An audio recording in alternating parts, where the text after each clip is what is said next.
உங்க கல்யாணம் கண்டிப்பா நடக்கணும் மகள். நீங்க 2 பேரும் சந்தோஷமா இருக்கணும். அதை ஏன் நீ புரிஞ்சுக்க மாட்டேங்கிற?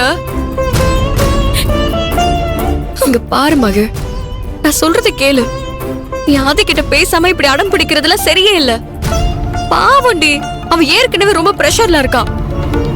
எப்படி இந்த கல்யாணத்தை நிறுத்துறதுன்னு தெரியாம போராடிக்கிட்டு இருக்கான்.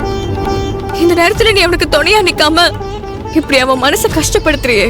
இவ்வளவு நாளா அவனை விட நீ தானடி தைரியமா இருந்த. இப்ப மட்டும் ஏன் இப்படி நம்பிக்கை இல்லாம இருக்க? மதி, நான் சொல்றத புரிஞ்சுக்கோ. நான் நல்லா யோசிச்சு பார்த்துட்டு தான் இந்த முடிவுக்கே வந்திருக்கேன்.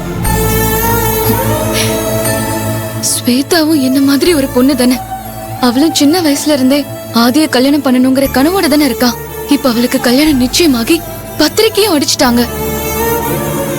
இதுக்கப்புறம் ஏதாவது பிளான் பண்ணி அந்த கல்யாணத்தை நிறுத்தினா அவ வாழ்க்கை என்ன ஆகும்னு யோசிச்சியா?